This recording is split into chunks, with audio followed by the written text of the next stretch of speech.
gap, standing for Jesus, standing in the gap for family and friends, standing in the gap, one love for all, so we all can make it in.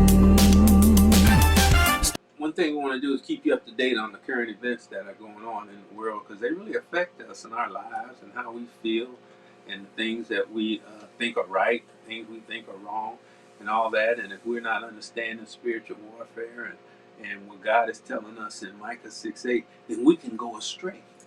So much is happening in the world today, and Marvel always brings out a subject or whatever we need to focus on. And I mean, there's so much to choose from because of things that are going on. But she's picked out something here today, and I just want you to know it's going to go a little longer than the ones that we normally do, but that's only because of the importance of it.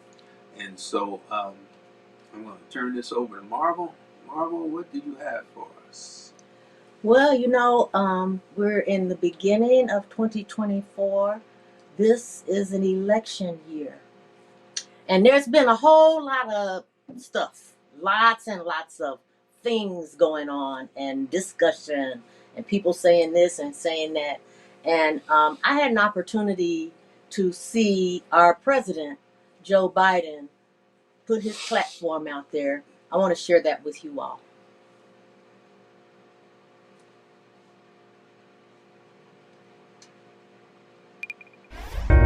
I've made the preservation of American democracy the central issue of my presidency.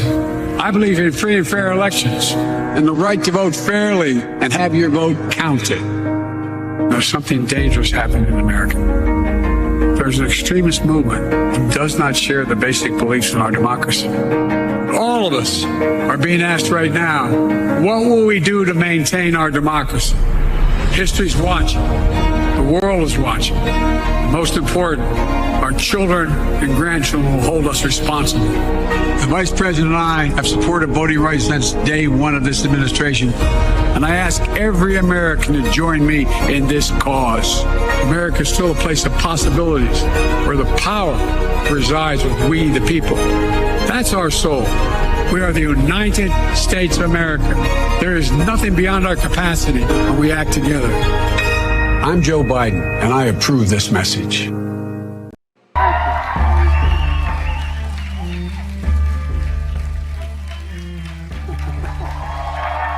Thank you. Thank you. Thank you. Please. Thank you. Please. Thank you very, very much. Today, the topic of my speech today is deadly serious, and I think it needs to be made at the outset of this campaign. In the winter of 1777, it was harsh and cold as the Continental Army marched to Valley Forge. General George Washington knew he faced the most daunting of tasks: to fight and win a war against the most powerful empire existed in the world at the time. His mission was clear: liberty, not conquest; freedom, not domination; national independence, not individual glory. America made a vow: never again would we bow down to a king. Months ahead would be incredibly difficult. But General Washington knew something in his bones, something about the spirit of the troops he was leading, something about the soul of the nation he was struggling to be born. In his general order, he predicted, and I quote, "With one heart and one mind, with fortitude and with patience, they would overcome every difficulty," the troops he was leading. And they did. They did. This army that lacked blankets and food, clothes and shoes, this army whose march left bloody bare footprints in the snow, this ragtag army made up of ordinary people, their mission, George Washington declared, was nothing less than a sacred cause. That was the phrase he used, a sacred cause. freedom, liberty, democracy, American democracy. I just visited the grounds of Valley Forge. I've been there a number of times from the time I was a Boy Scout years ago. You know, it's the very site that I think every American should visit, because it tells the story of the pain and the suffering and the true patriotism it took to make America. Today we gather in a new year, some 246 years later, just one day before January 6th. A date forever shared in our memory because it was on that day that we nearly lost America, lost it all. Today we're here to answer the most important of questions. Is democracy still America's sacred cause? I mean it.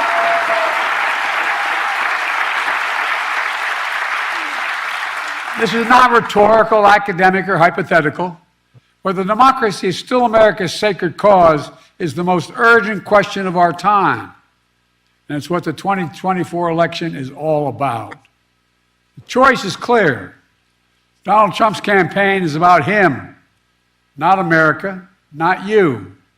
Donald Trump's campaign is obsessed with the past, not the future. He's willing to sacrifice our democracy, put himself in power. Our campaign is different. For me and Kamala, our campaign is about America. It's about you. It's about every age and background that occupy this country. It's about the future we're going to continue to build together. And our campaign is about preserving and strengthening our American democracy. 3 years ago tomorrow, we saw with our own eyes the violent mob storm the United States Capitol.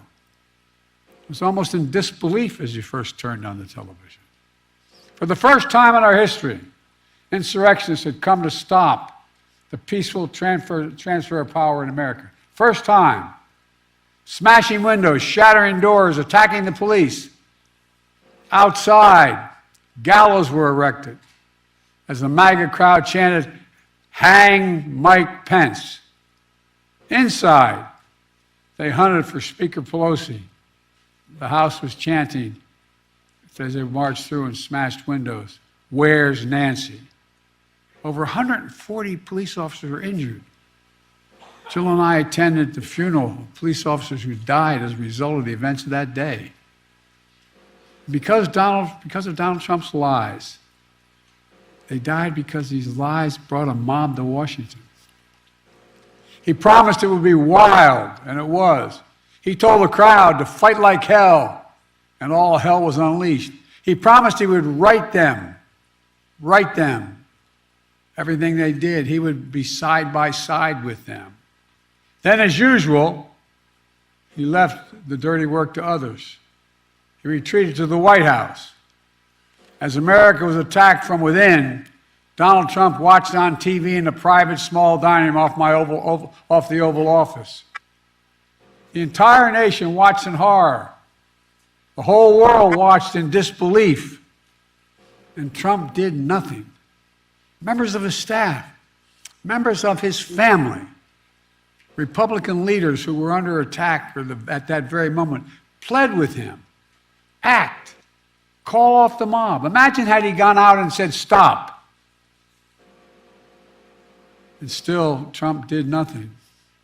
It was among the worst derelictions of duty by a president in American history. An attempt to overturn a free and fair election by force and violence. A record 81 million people voted for my candidacy and to end his presidency. Trump lost the popular vote by 7 million. Trump's claims about the 2020 election never could stand up in court. Trump lost 60 court cases, 60. Trump lost the Republican-controlled states. Trump lost before a Trump-appointed judge, and then judges. And Trump lost before the United States Supreme Court. All of it, he lost. Trump lost recount after recount after recount and state after state. But in desperation and weakness, Trump and his MAGA followers went after election officials who who ensured your power as a citizen would be heard. These public servants had their lives forever upended by attacks and death threats for simply doing their jobs at the 2020 election. Trump exhausted every legal avenue available to him to overturn the election. Every one. But the legal path just took Trump back to the truth. That I'd won the election and he was a loser.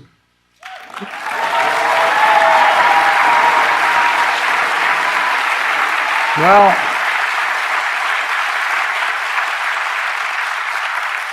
so knowing how his mind works now, he had one act left, one desperate act available to him: the violence of January the 6th. And since that day, more than 1,200 people have been charged for their assault on the Capitol. Nearly 900 of them have been convicted or pled guilty. Collectively, to date, they have been sentenced to more than 840 years in prison.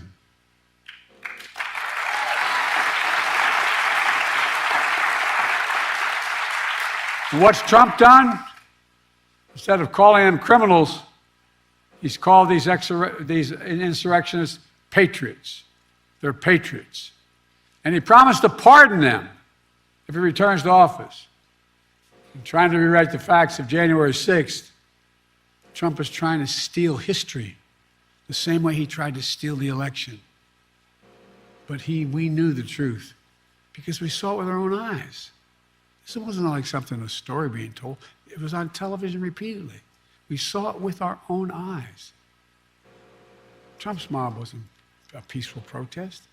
It was a violent assault. They were insurrectionists, not patriots. They weren't there to uphold the Constitution. They were there to destroy the Constitution. Trump won't do what an American president must do. He refuses to denounce political violence. So hear me clearly. I'll say what Donald Trump won't. Political violence is never, ever acceptable in the United States political system. Never, never, never. It has no place in a democracy, none. You can't be pro-insurrectionist and pro-American. And yet Trump and his MAGA supporters not only embrace political violence, but they laugh about it. At his rally, he jokes about an intruder, whipped up by the big Trump lie, taking a hammer to Paul Pelosi's skull and echoing the very same words used on January 6th. Where's Nancy? And he thinks that's funny. He laughed about it. What a sick... My God.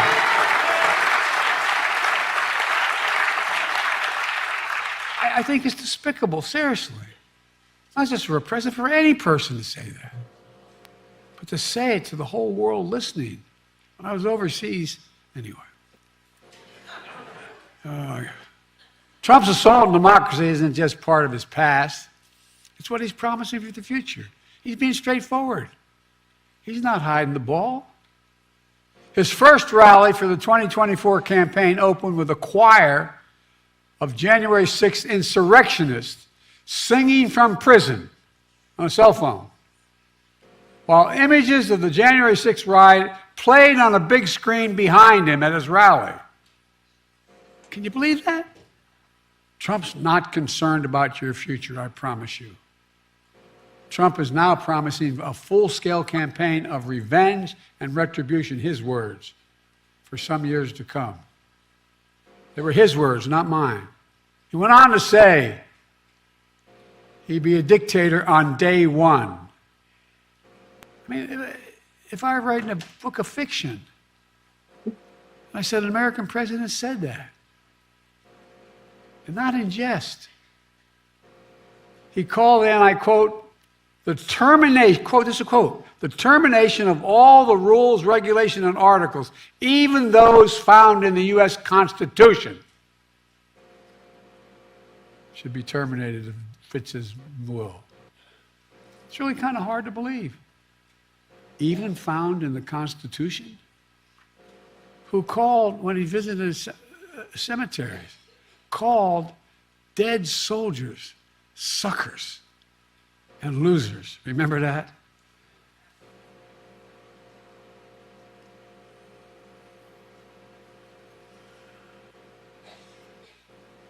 Sometimes I'm really happy the Irish in me can't be seen.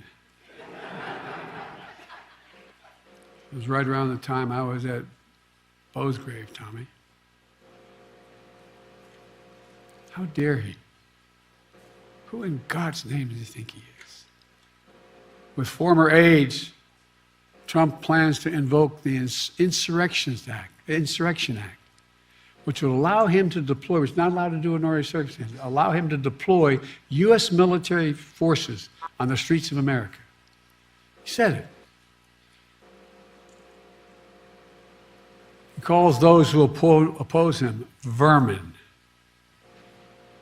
He talks about the blood of America as being poisoned, echoing the same exact language used in Nazi Germany. He proudly posts on social media the words that best describe his 2024 campaign, quote, revenge, quote, power, and quote, dictatorship. There's no confusion about who Trump is, what he intends to do.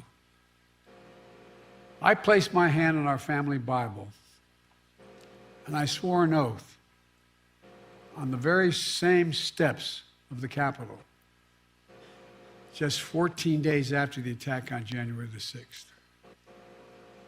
As I looked out over the capital city, whose streets were lined with National Guard to prevent another attack, I saw an American that had been pushed to the brink, America that had been pushed to the brink. But I felt enormous pride, not in winning, I felt enormous pride in America, because American democracy had been tested. American democracy had held together. And when Trump had seen weakness in our democracy and continued to talk about it, I saw strength, your strength.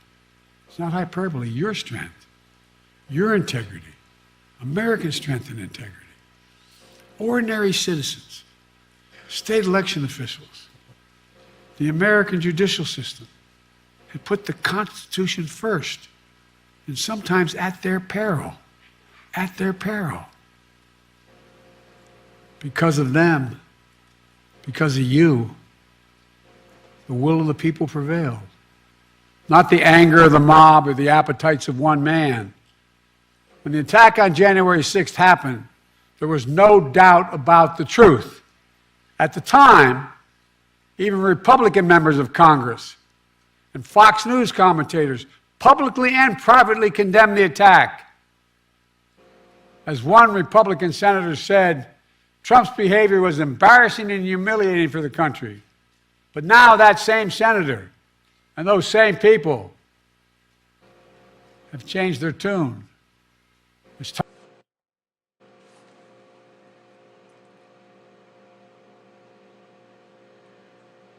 So, Joe came out. He said, I'm glad you can't see the Irish in me, huh? He came out swinging, didn't he? Yeah, it did. That's an amazing speech. I mean, finally, and, like I said, I'm not Democrat, I'm not Republican, independent, but I cannot stand liars. I cannot stand somebody going to stand in my face and tell me I didn't see something that I actually saw. Yeah. And if somebody does that, then they don't respect me one bit. And so they expect me to cower and punk out and all that kind of thing. And I'm sorry. I'm not going to do that. I can't see America doing that and not understanding what's going on. It is absolutely amazing to me that someone like him is even in consideration again to be president. And that doesn't mean elect who you want, but don't elect people like that. Well, yeah. And that's why we've got these 14th Amendment challenges happening now, because it's against our Constitution to have a person like that in any kind of office. And one thing about that's that 14th Amendment, Section 3. You can read it for yourself, what it says. I mean, if, like I said, it was an insurrection, and he was involved in it, and he did provide aid and comfort to them, and he intends to provide aid and comfort to them if he gets back in office by pardoning them and singing with them and all that kind of thing. So, I mean, it's no doubt that he is in violation of that and should not be eligible to hold that office. Now it goes up to the Supreme Court, and we'll see what the Supreme Court says about it. But for them to say something other than he's not qualified is going to most likely start or cause the destruction of our Constitution. Well, there's no way, and I mean, you know, a lot of commentators and everybody are saying they're going to figure out a way, an off ramp, they're calling it an off ramp. Because some of those justices, definitely some of them, want to see a Donald Trump back in office.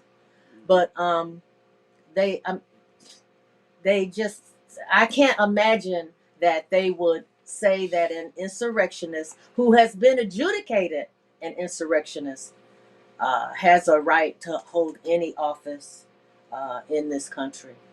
I'm waiting to see if anybody online is saying anything, but nobody's made any comments yet. If you all have anything to say, I would love to hear it or see it. Well, we'll deal with it when they do. Okay. Marvel, thank you for that. I think that was very good Gap News. Very